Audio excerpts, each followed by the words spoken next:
Good evening, ladies and gentlemen.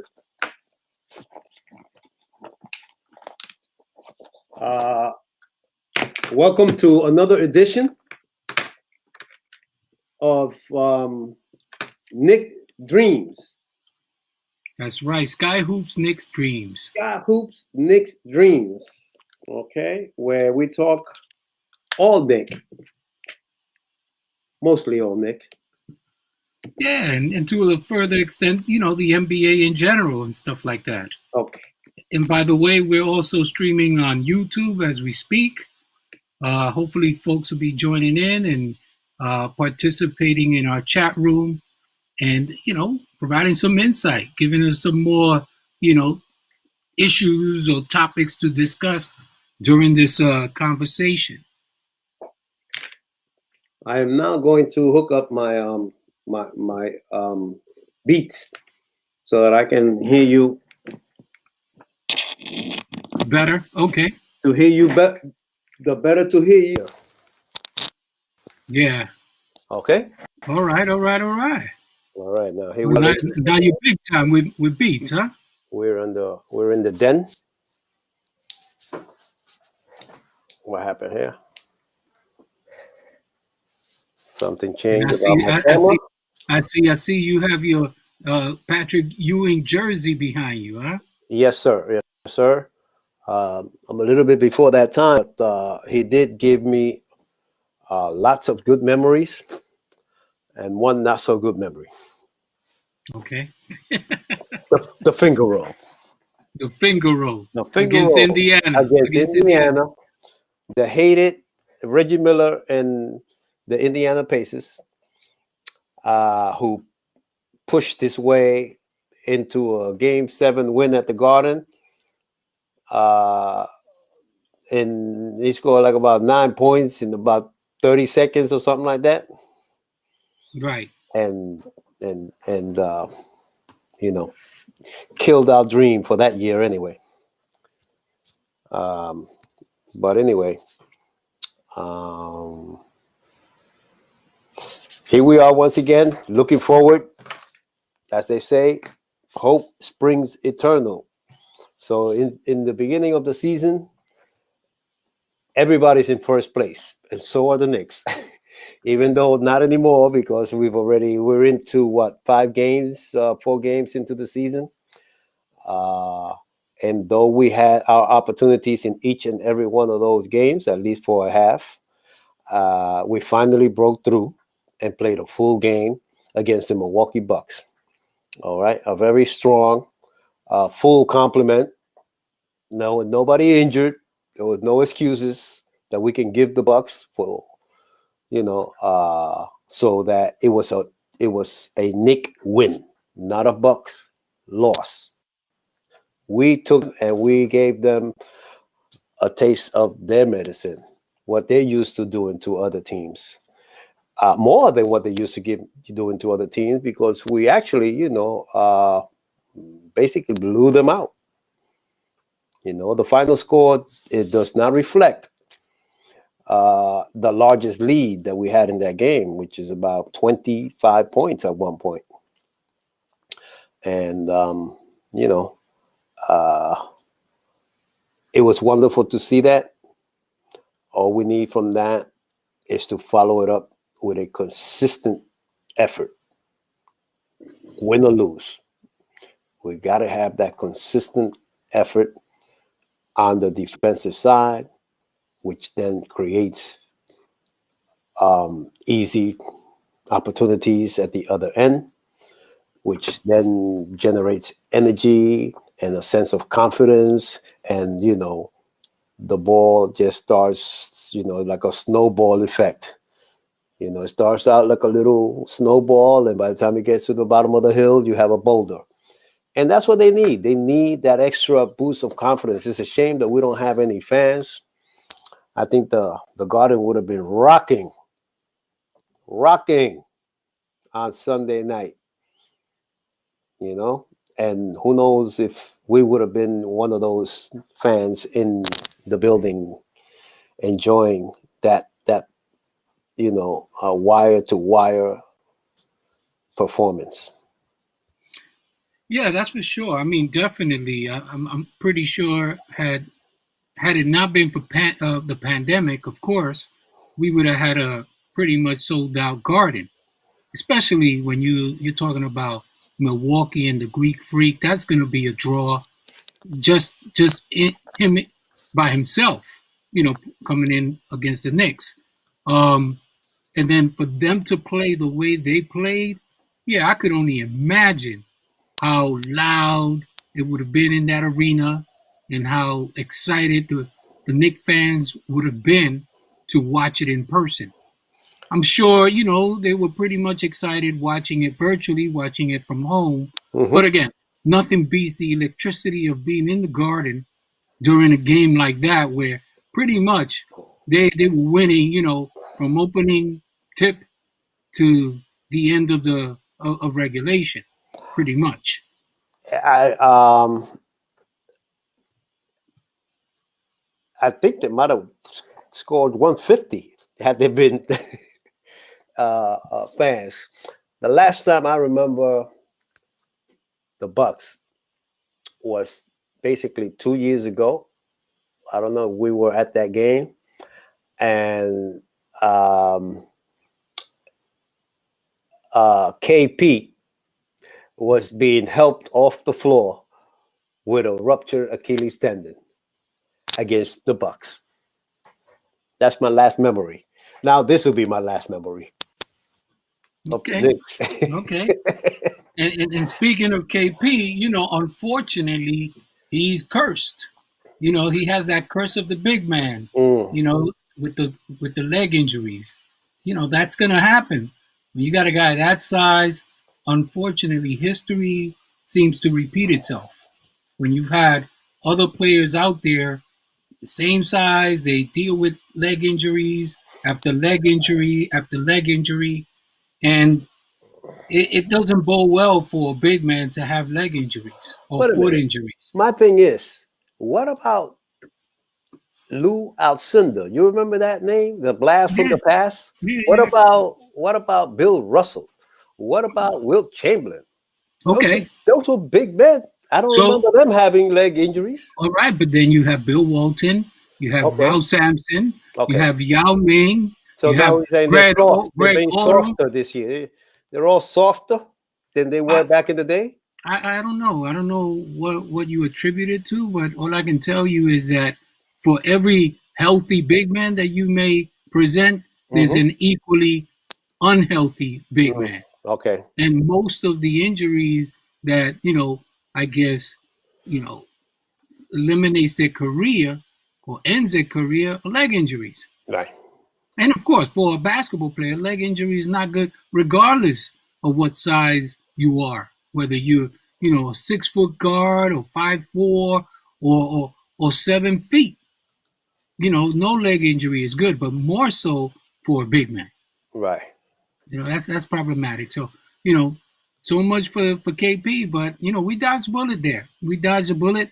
The return on that investment is still pending on our end, but Well, the return on the investment is equal almost to maybe less. I mean, we haven't gotten any return on that investment. well, it's What's it's, that? it's going to Quigley? manifest Quigley itself in traps. was Quigley No, part of that deal? no, What about the picks that we got from Dallas? no. Those picks, I think they'll be coming up. They'll be Oh, coming okay, up. so we They'll, haven't gotten anything because Well, we got a couple of players. We got some salary cap room because okay, had we kept KP, he was going to be an albatross of a contract for us. Right now, he's an albatross contract in for Dallas. Dallas because For they're um not getting a full season out of him since they he's have been there. they haven't yet. Nope, Absolutely right. They and have it not and yet. it doesn't look too good looking either. Too good looking. I'm telling you. It doesn't look too good looking. Yeah, we've gotten Dennis Smith. In return, he hasn't produced or anything of that nature, but he doesn't have an albatross of a contract, so that'll be a wash in that respect. Where we can make up ground for that trade is obviously the salary cap flexibility Mm-hmm. and of Mm-hmm. course the draft picks that are still due to come to us as a result of that trade. So, I think it's okay. Now, if we would have done the deal that I had proposed to you when you thought I was crazy, the Donovan Mitchell for KP before they actually made the trade with Dallas, we would have been in a better position. I understand that. Looking back, that definitely would have been, but I'm not sure that the deal was available at the time. So it's not so much what the fans want or what knowledgeable people like yourself think would be a great deal for the Knicks.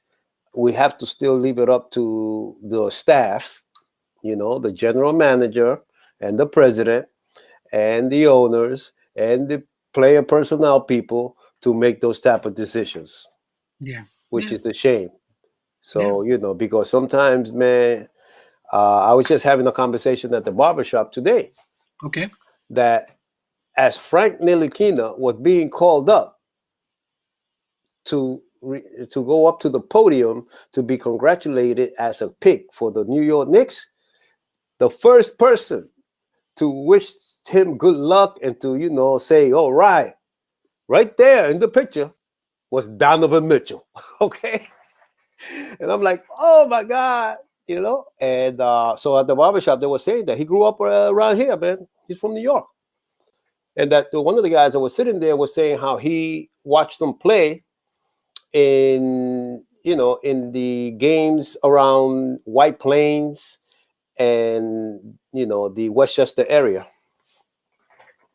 Hmm. while he was a young man before he, went on to go to college and become who he is today. Right. So local talent that we allow to just, you know, hopefully they did better this year. They picked one kid that's a local talent that, although he has yet to given us, the proof is still, you know, uh, pending.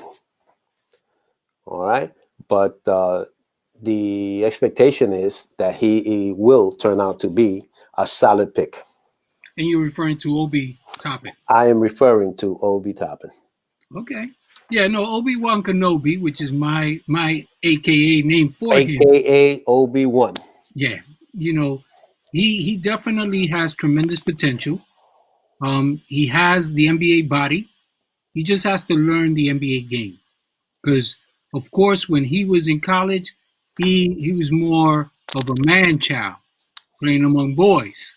Right, Okay. Now he's in the big leagues. And now right, he's playing against men. And yes, he can jump out the gym, but when you play at this level, you're not going to get as many opportunities as you do in college to hmm, really overwhelm your opponent with your athleticism. They're going to try to take away certain aspects of your game. And so that's where he has to learn how to play, not necessarily above the rim, but, you know, underneath the rim as well, so right, that he could give them different looks and be able to attack his opponent in whichever way that he has an advantage in. Whether it's posting someone up or jumping over somebody. It all depends.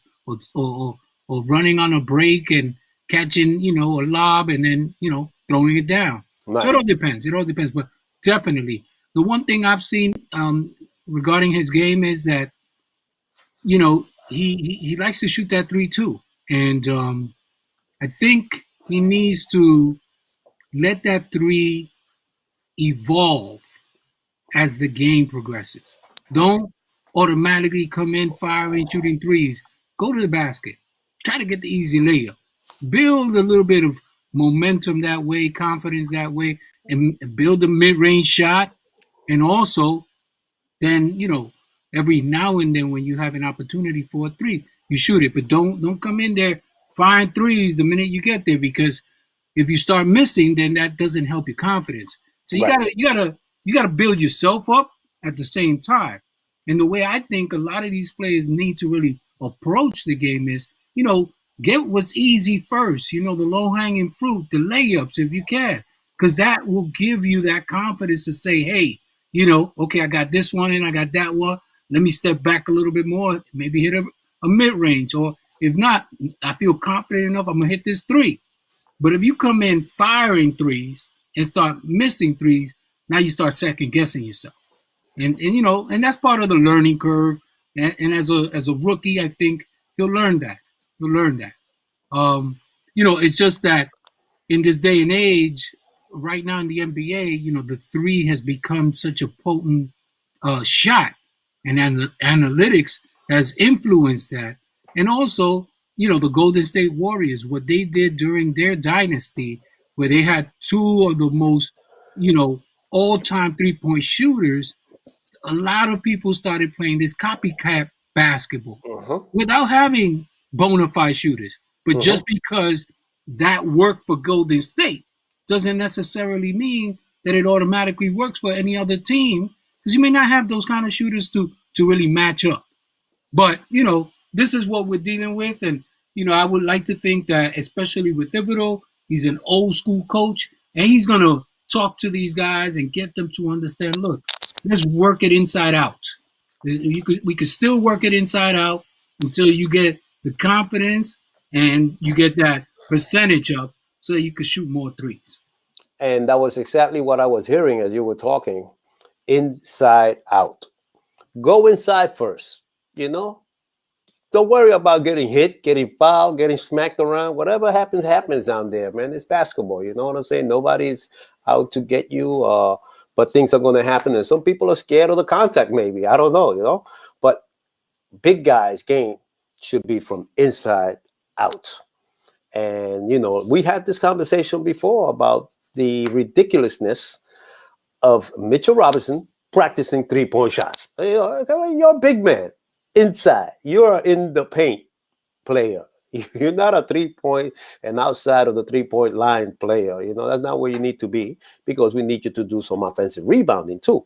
So when you start getting those shots, shooting from underneath the basket or around the paint area, and then going after some offensive rebounds, now it's like, you having the other guy looking for you in there, and then you can step out and start. And as you were talking, I'm thinking about that a lot of the better players are able to penetrate the lane and take those short jumpers now. Okay. And then the 3-pointers come easier because they're afraid that, the defense has to honor the fact that you can drive to the basket. So, Butler, Kawhi, I always see Kawhi in the lane. The only guy that I see really outside is guys like Curry and Damian Lillard, and those guys that want to, they live outside. They don't, and even though he drives to the basket a lot, he'll always step back to take a three. But big men, fours, and even threes, small forwards, big forwards, they need to be around the paint, because the other half of their job is to go after offensive rebounds. And if they're always on the outside, then who's getting any offensive rebounds for your team? So I like the idea that you mentioned the fact that, yes, you play from the inside out. Get your right leg or your left leg in the paint and call for the ball in the blocks, and then let the game come from there. If you want to pass it, because he's a willing passer. If you want to pass it, pass it from that situation. You're more effective down there than you are on the outside, to the Knicks and to any team. Yeah, no, you're right, and you mentioned Kawhi and his mid range game. He has a very good mid range game. Yeah, every now and then he'll shoot the three, but he doesn't live and die with the three. He works the inside, and that's why he's so effective in the mid range.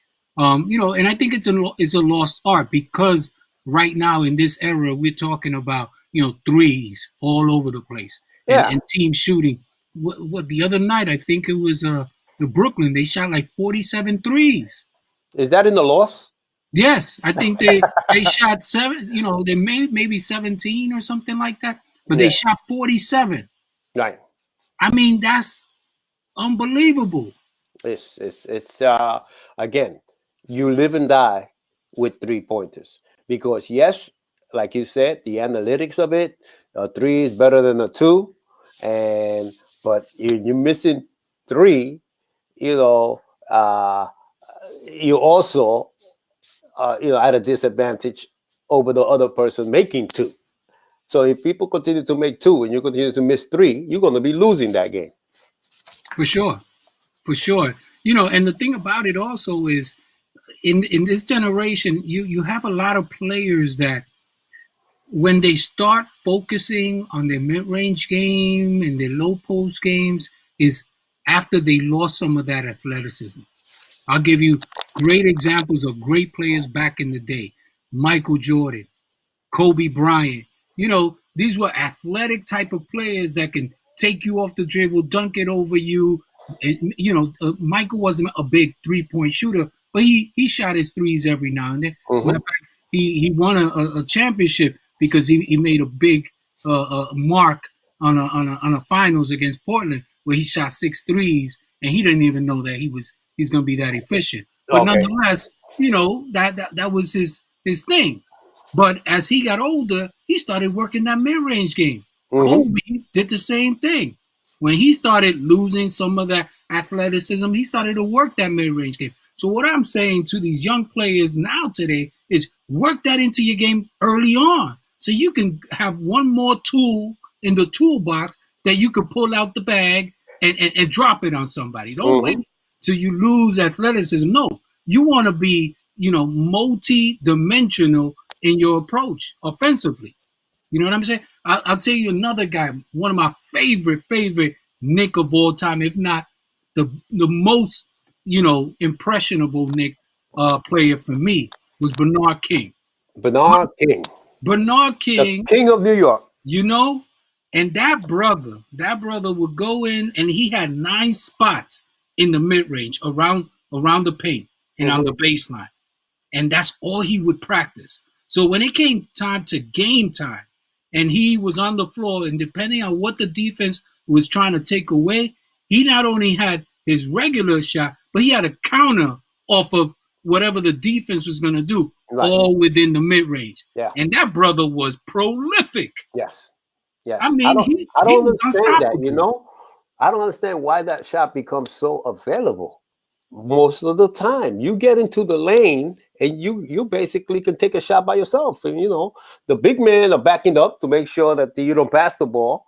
Everybody else on the wing can do nothing to you. So all you have to do is get past maybe a pick on the top, and all of a sudden you got a 15-foot jumper. But Bernard King, now that you mention him, man, he was like impossible to stop. And like you said, it was only a mid-range shot. All he had to do was fake left and turn right, or fake right and turn left, and he lost you. And basically, oh my goodness, he was. I haven't read the entire book yet, but I have his book there.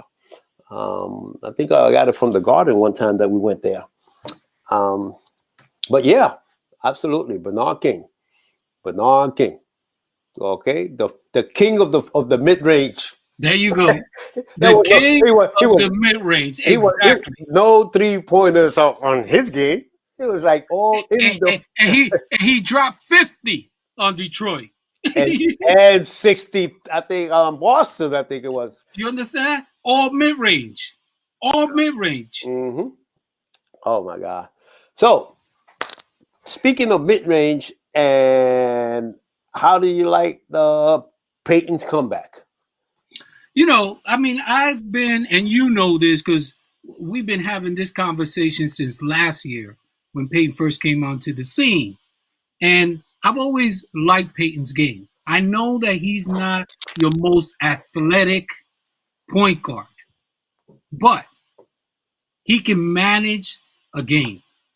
Okay. He's a guy that he could take you off the dribble, take it to the basket. He'll pass it off. He'll dump it off. But he hasn't been doing that this year at all It's early. up until Milwaukee. Yeah, it's early. It's As only a matter three of games fact, in. the night before that, he 0 for whatever. Right. It's only 3 games in. But I think as the season progresses, he's going to get into his rhythm and he'll be consistent. Now, of course, I'm not going to sit here and put the blinders on and say, well, he's obviously not a good perimeter shooter, not a consistent perimeter shooter. The key is he just has to keep him honest.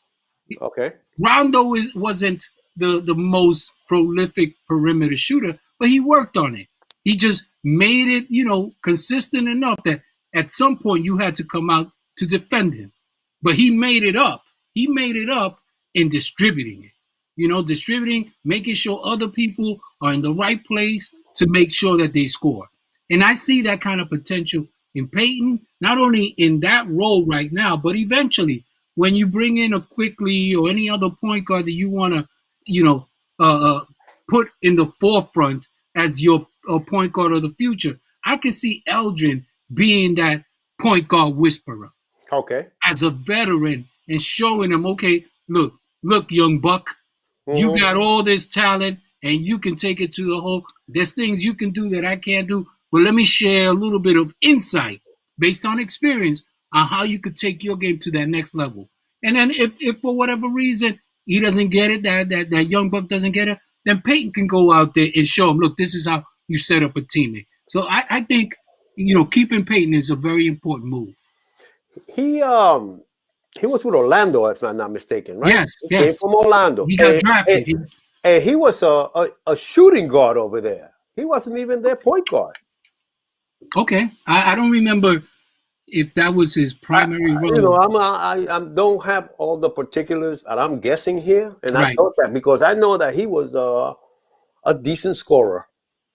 He was having one. He had 1 year, as a matter of fact, prior to coming to the Knicks, where he was averaging, double digits, high teens in scoring, and had a Okay. couple of 30-something games. Because I started hearing, you start hearing the noise once somebody starts to put together a couple of games like that. I mean, because it wasn't just one game in all 82; it was a number of games where he was scoring 30 plus points.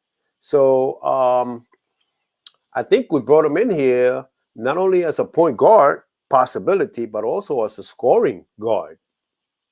Okay. So I don't know whether it's a combination of the fact that he was embarrassed with his performance the night before, or whether or not they're pushing, or the rumor is, or the conversation, or whatever he's hearing about what they want to do with Quigley is now sort of like motivating him. But I like what I saw, and I would love to see more of it, because that's the guard that I thought that he was coming to the Knicks. That's the guard that I thought that he was. And Quigley shows me that energy and that willingness to get in the middle. Yo, he hit about 10 floaters.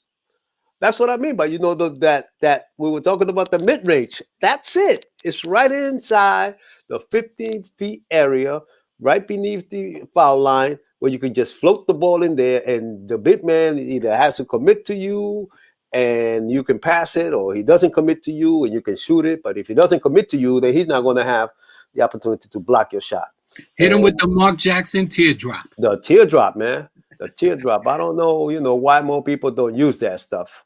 Because it's we're in this age of the sexiness of the game. If it's not a dunk, it's a 3-pointer. That little mid-range game is getting lost in the sauce, but it's just equally as valuable. As a matter of fact, if I was coaching right now, I would make sure that I have players that could do the inside game, the outside game, and I would run plays based on where they are on the floor, how the defense is reacting, and I'll make sure that I have a mix of, low post, mid-range, and perimeter shooting. So that you can't, it'll be very difficult for a team to defend, or what they want to take away, as opposed to, three, just shooting threes every time you come down the floor.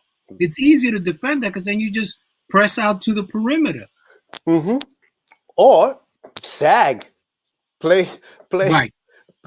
play Playing off the ball. zone, play Yeah. zone. Yeah. Go ahead if you can make them. Go ahead. Right. Because that's the other thing, that being the fact that those shots are, you're gonna be, a good 3-point shooter is in the high 30s, right? Let's say 36, 37, Yes. 38%. Yeah.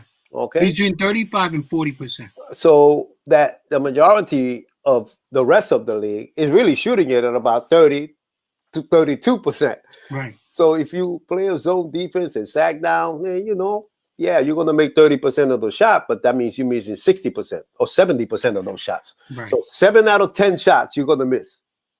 Right. You're going to make 3 out of 10 shots. So, hey, that's not a winning team. And to really, piggyback on the point that you were making about Mitch Robinson and him trying to be shooting threes, you don't have to shoot threes. You could get a traditional 3-point play.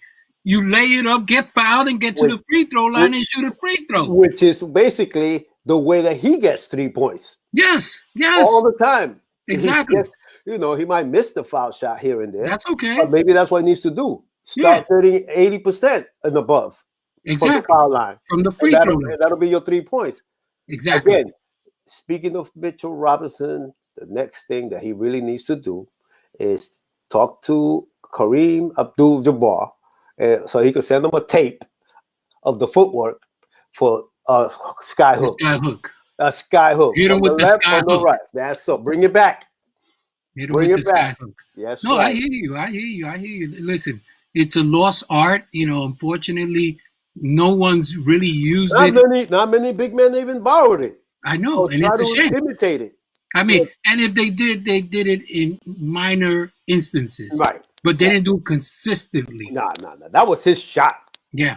He got down there, you gave him the ball in the low block, and he was going to turn on you and make it consistently. And the only way to defend that shot is you got to sneak behind him and try to tap it before he even gets into his full windup and stuff. Right. But other than that, once it was up here, it was over. It's too far for any hand to get near it. Yeah. This is your shoulder, right? Yeah. And the ball is on this side. Yeah. How is somebody supposed to be on this side of you supposed to reach that? Right. It's indefensible. Exactly. And why people aren't using it, big guys aren't using it more, it's like it's a mystery. And it's ridiculous that these guys rather go out to the 3-point line and it's a sign of the times, brother. Yeah. Well, the thing is that just because it's in fashion doesn't mean it's fashionable for you to use it. That's it. Okay? That's it. And especially in basketball, everybody has their role. Some people are 3-point shooters and some people are 3-point getters. That's it. Get me 3 points underneath, underneath the basket. That's for sure. Mm-hmm. So now we got this game tonight. We got Cleveland. We got Cleveland tonight. They're surprisingly so. They're 3-0. But that guy is making them pretty good. Is it Moreau or what's the other guy they got in there? The center. Drummond is doing work for them. Yeah. I think he's on a contract year now. Because he's on a free. He's on a walk year. Okay. So he's got to play for that next contract. But outside of Drummond, I don't. You got Kevin Love still. You got Kevin Love. So maybe he'll play tonight. I can see that Kevin Love is on the team. I don't see Kevin Love as a person that is a force to be dealt with. I don't see it anymore. I think he's past his prime, and he's just fulfilling his contract because they have to pay him. But I think the game is not passing him by. It's just that they got more younger, energetic kids that want to run up and down. He's not a run up and down guy anymore. And even Drummond, Drummond was never a fast player. I think that he's just such a muscular guy that he's going to be able to he bump and grind. He's going to muscle our players, our big men anyway. Because he did it in the second game that they played, right? I think we beat them the first game and they beat us the second game. He played a little more, but other than Well, they have a couple of guards. You know, they got, I don't know the names of the point guard, and I think Speedy Claxton is one of them. Okay, no, And no. and and they got another guy there, and they're supposed, you know, they're pretty good. They're young, they're athletic, they like to run, so they're gonna keep the Knicks busy. So it's gonna be interesting to see how, you know, our backcourt matches up against their backcourt, and whether or not, you know, we're able to neutralize that speed by putting a body on them, slowing them down, you know, taking them to the basket, getting them in foul trouble, and then setting up the rest of the team. You know what I mean? Okay, okay, they do. Let me, yeah, they got. It's not Speedy Claxton. It's what's his name? He came out of Alabama, I think. He was coached Right. by the former Nick of Avery Coach Johnson. Avery Avery Johnson. Johnson. He was coached Yeah. by Avery Johnson. Um, he didn't have such a great game in any other games that we played him before. But let me see roster. They have I don't Drummond, Dotson is over there with them. JaVale McGee, Yeah. Larry Nance, Kevin Love. I think Darius Garland was one of their Yeah. picks, Darius Garland is one and of the guys. Isaac Okoro was one of their picks. Right. They got Osman, And and they got Colin Sexton. Colin Sexton. That I say Speedy Claxton, but Claxton. Okay. I was Those, thinking Colin Sexton. right. Right. And those are the guys that are going. We have to contend with. Yeah. You know, Drummond, Larry Nance, Colin Sexton. And Dotson can shoot, bro. Dotson, they've been giving him minutes, and he's shooting the ball. He's shooting. He's solid. Right. He should be because he's good enough. You know, still hopeful that we look at them and our players look at them and say, "Oh, we beat these guys last week." You know, there ain't nothing about It's not Now, they about. shouldn't approach it like that. Just because you beat them in preseason doesn't mean anything. In other words, so we are comfortable enough that we're not playing their record. We are playing them. You know, they're not world beaters. In other words, just because they But happen you got to to be approach 3-0. it like they are. You got to approach it like they are. Oh, okay. This is what you feel that even though that you played against them, you know their team, you got to approach and play them like they are a 3-0 team. Absolutely. They are the Lakers of the East. You got to approach it that way. If you underestimate them, that's when you have those horrible games. Okay. You got to play up. You got to play up. So then you got to look across and you got to say, okay, we got the Lakers here tonight. Whatever it takes, brother. Okay. Whatever it takes. Whatever it takes to motivate you, to take you to another level, right. That's what you do. That's what all the great players do.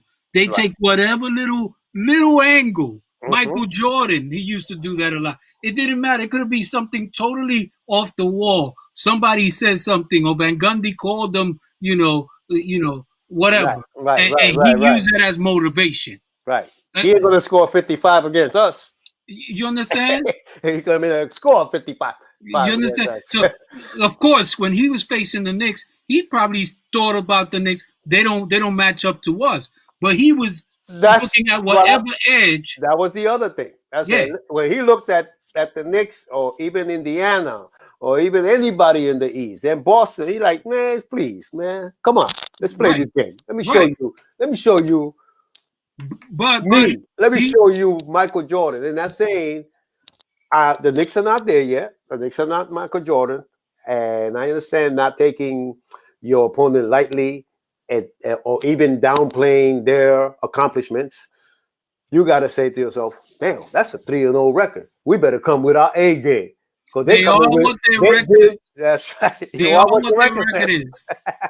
That's what it is, brother. Okay, I hear you. You gotta, approach it that way. You gotta give them their respect. They're 3-0. We're 1-2. Okay, I'll take it. The 3-0. We are 1-2. So they're a better team right now. Yes, they are. Until we beat them. And still, they'll have a better record than us. No, but in the head-to-head, will feel better about beating them in a official NBA game. Correct. Okay, Correct. which is what is you can use as part of your record, official record of win and losses against any team. What you did in preseason is just preseason. You know, you look great one night, you didn't look so great the other night, but none of that matters anymore. Um, and tonight will be another test. You know, the other thing also that I wanted to touch up on is, you know, the defense that the Knicks are playing. And one of the things that I saw in that Milwaukee game was the way that this defense was scrambling. You know what I'm saying? I mean, it was very impressive. When they would defend a certain player, the ball would move and guys would rotate and challenge shots. Okay, okay. And very impressive, very impressive. And I want to see them continue that. And to highlight your point, I think we were up by 18, 20, 15, whatever it was at that time. And here was Kevin Knox on the floor, scrapping, you know, getting that 50-50 ball, you know, and starting a fast break, okay, for RJ Barrett. You know, you That's up by 20, you playing every second that you are out there because otherwise you're not going to be there. And Captain. I hope Put you to the bench. I hope that's the attitude of Thibodeau. I think it is. I mean, you see it throughout the way they're playing. You know, they weren't playing like this. They weren't scrappy like this. They weren't playing, you know, challenging or going for every 50 Well, 50 they ball. weren't even playing like that in the first two games. No, but Or at you least, saw flashes. You saw yeah, flashes in halves. because I thought I saw more offense than defense, and that's the problem. They had so much offense in those first half that they forgot to play defense in the second half. Right. Over here, they had a lot of offense in the first half, and then they played defense in the second half too. Right. I think they only got outscored in the second half because most of those points came in garbage time. Right. Whereas, like, you know, we 5 minutes to go and we're up by 20 or 25 or 24, whatever it was. And it was just let that kid shoot those 3-pointers. And he got 2 in a row, and the other guy got another one. It was like 9 points in less than 2 minutes or whatever, and things like that happened. But other than that, I think they played defense through the third and the fourth quarter. And that's why I think, I don't even know why. And even Clyde was saying, why is he taking them out? They don't play until Wednesday or whatever, you know. Let them play. And whatchamacallit, their coach, just Gutenheimer or something, whatever his name is, I can't always pronounce it. He just threw up the white flag, took out all, you know, Antetokounmpo and everybody else. Well, you definitely, when you have your main guy, you're going to take him out. You don't want him to get hurt. To get hurt in an unwinnable game? Yeah, exactly. Okay. In that respect, yeah. Okay. In that respect, yeah. Well, what do you expect tonight, man? You expect them to come out and put it down on the Cavs?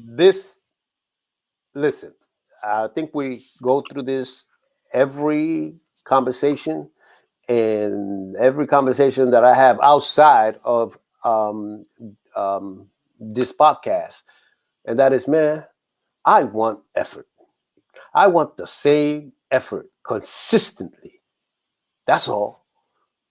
The final score will only be dictated by what the effort that you put in. First on defense, okay, and then on offense, and that's what I'm hoping for. You know, I cannot put all my eggs into the win and loss of the game because we need more of a sample, a larger sample, to see whether or not they're going to be consistent in winning, or consistent in effort, or it's going to be win 1, lose 2, win 2, lose 1, win 1, lose 2. You know what I'm saying? I would like to have win 3, lose 1. Right. You know, but realistically, win 2, lose 1. That's a damn good record at the end of the 82 or 72 game season. Right. Because that's like you're winning 60% of your games, right? If you're losing two out of every three games, you winning one and losing. I mean, winning two and losing one, you're Yeah, winning that's 60% of the game. 66%. Yeah, Yeah. 66. So Oh that's a yeah, and definitely. and you really only need to be about what 55%, 60% to win to be in the playoffs. Right. And I'm sorry that I mentioned the word playoff, by the way, because I know that I'm not having any illusions that we are a playoff team or that we need to go to the playoff. We don't need to go to the playoff. We may like to end up in the playoff just to get the experience, okay? Because it's only going to be one or two rounds anyway. But the feeling of like we made the playoff is one of the stepping stones, one of those milestones, one of those achievements that young players need to have in their, resume. So I'm hopeful for them, but as long as I said that consistency of effort, and I want tonight to be more of what I saw on Sunday night than what I saw on Saturday night. Right. Yeah, I think you're gonna see that. I think with every game, this team is gonna improve more and more because they're gonna understand what's expected of them. They're gonna understand their role better, and they're gonna understand how they fit in within the flow of the team, whether it's on offense and or defense. And I think that consistency will come with time. Yes, we love them to do it right away, but there's growing pains. There's a learning curve that many of these players have to go through as they learn what to what Thibodeau expects out of them Okay. and what they should expect out of themselves.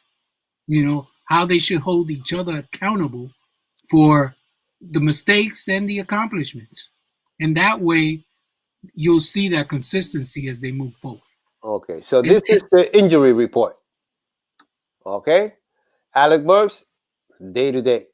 Kevin Knox, day to day. Emmanuel Quigley, day to day. Austin Rivers, out. Dennis Smith Jr., day to day. Obi Toppin, out. Omari Spellman, out. yeah, those guys that are day to day, with the exception of Quigley, I think they'll play. They'll be, Who? Alec, in Alec Burks, you think will play? yeah, Okay, so Alec Burks is downgraded to doubtful for Tuesday's game. doubtful from day to Doubtful. day to From day doubtful. to day. What happened? The ankle. He Oh, twisted his ankle a little bit in the mm, last game. mm. And Kevin Knox is probable for Tuesday's game against the Cavs. Okay? Well, And that hurts. yeah, it hurts. I mean, because those are guys that are coming off the bench. They could definitely help. But I think with Thibodeau, he'll make adjustments. He's used to playing with less. Okay. So recently he's used more, but he's used to playing with less.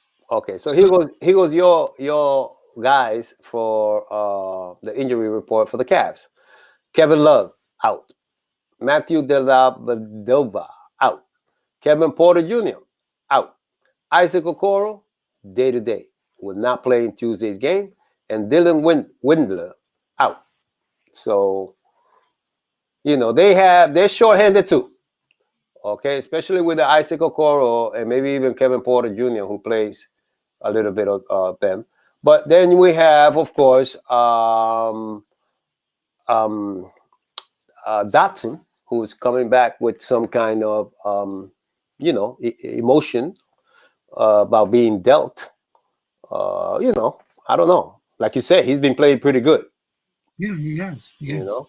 I think he's approached it very professionally. I don't think he'll have like a vendetta or anything like that. But Right. I wish him well. He's a good kid. I thought he did well while he was with the Knicks, Yeah. and now he has another opportunity to play in Cleveland. And good luck to him. I wish him well, and I just want to win. I think he'll get more run over there now that I just feel as though he's a more seasoned player than a Absolutely, couple of guys in that lineup. absolutely. So yeah, man, that's the deal, man. It's about 6:30 now, six thirty Yes, four. sir. Six So thirty-four, we're gonna and start wrapping it up. I know you got to do something. I'm gonna get ready for the game because it's gonna start at 7. it starts at 7 tonight, right? Yes, man. Okay, so I'll be watching the first 15 minutes or so, And and then then I'll be back. we'll And catch up afterwards. that's right. That's right. So I guess the only thing left to say is once a Nick. Always a Nick. All right. All So, right, brother. okay, man. We'll talk later. All right.